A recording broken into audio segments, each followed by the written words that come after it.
Bienvenidos a este nuevo video de introducción al pensamiento científico. Mi nombre es Luciano Carniglia y en esta oportunidad seguimos trabajando con el capítulo 1 de la unidad 1, Pensar la ciencia hoy.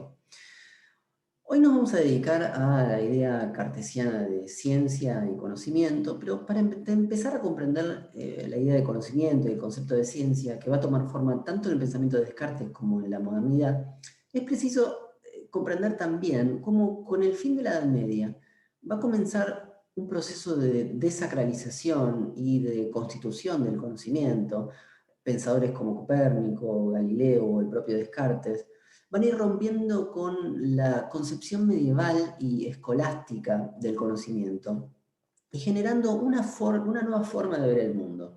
Una nueva forma de ver el mundo que va a posicionar al sujeto en el centro de la escena. De este modo, los siglos XV y XVI van a ir dando forma a ese movimiento cultural que vamos a llamar Renacimiento y que va a revolucionar las bases del pensamiento europeo. El Renacimiento va a poner en escena una fuerte crítica a la Edad Media.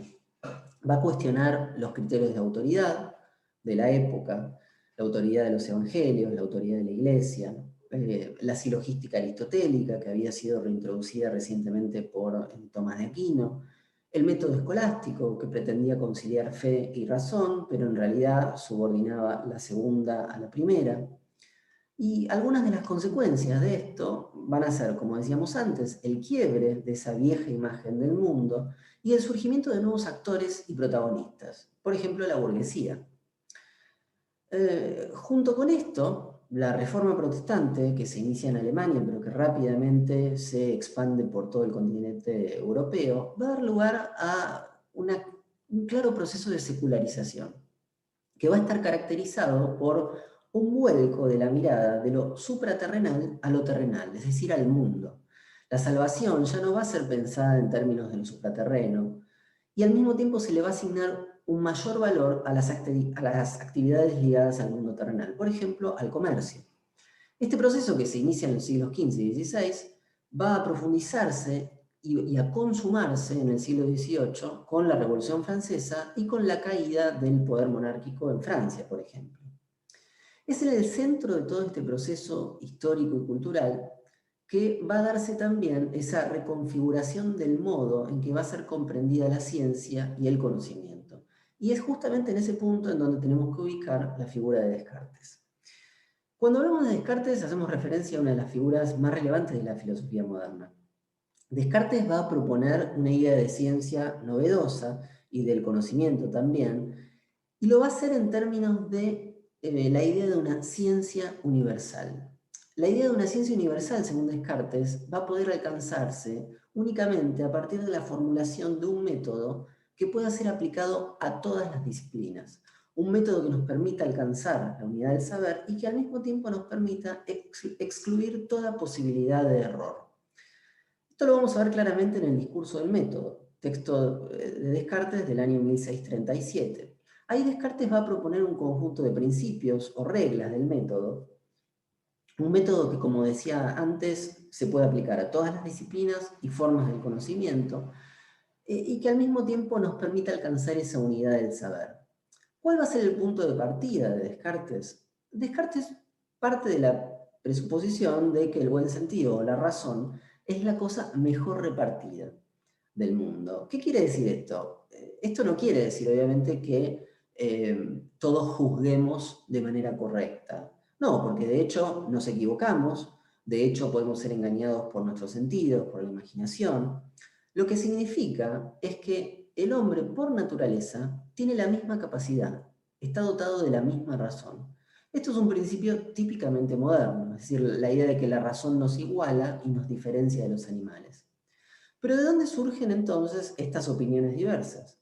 Bueno, lo que nos va a decir Descartes es que son fruto de que no seguimos el mismo método.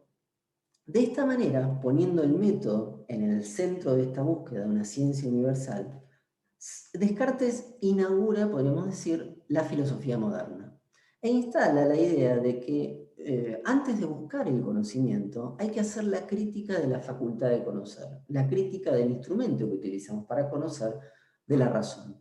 Esto lo vamos a ver también claramente en el pensamiento de Kant.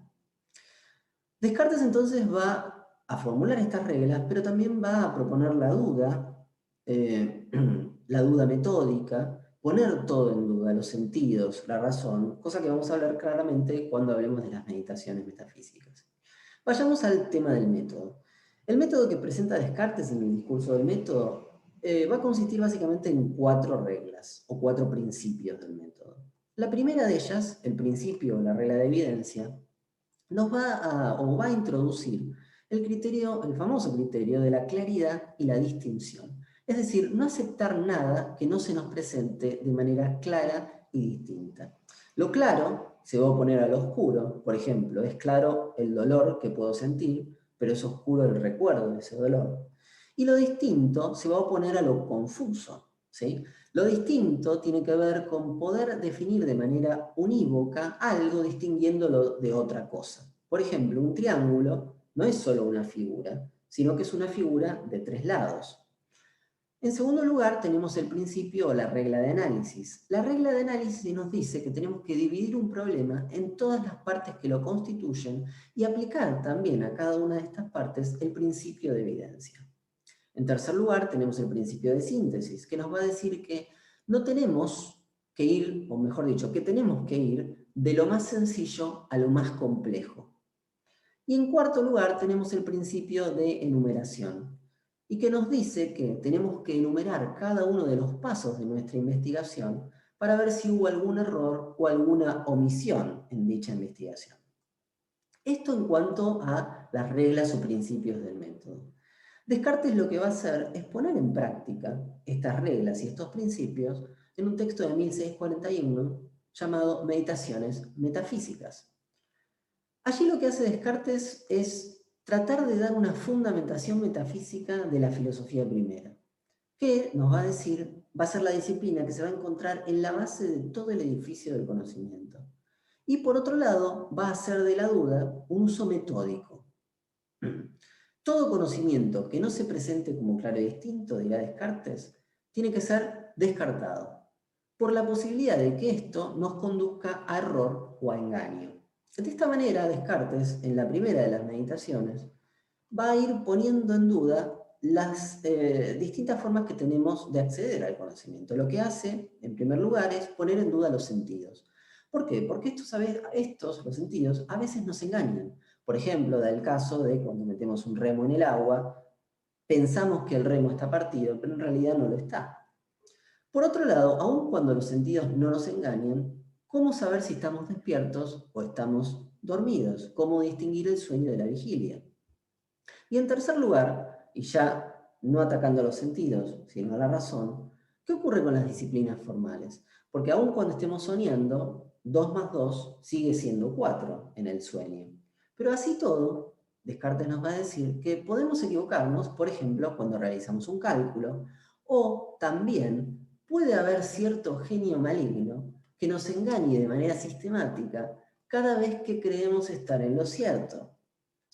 Llegados a este punto, vemos cómo Descartes puso en duda la razón, puso en duda los sentidos y perdió, en cierto modo, el acceso al mundo sensible y al mundo de los objetos de la razón. Lo paradójico es que es justo en este momento en donde Descartes va a dar con la primera verdad, con el primer punto firme a partir del cual poder recuperar el mundo de la razón y el mundo de los sentidos, todo el edificio del conocimiento. ¿Cómo va a ser esta salida que va a proponer Descartes? Descartes nos va a decir que, aun cuando sea sistemáticamente engañado, recuerden la hipótesis del genio maligno, lo que no puedo negar es que pienso, y el pensamiento, o mejor dicho, el estar engañado, es también una forma de pensamiento. Y si pienso entonces existo. Ese es el famoso cogito cartesiano. Pienso, luego soy.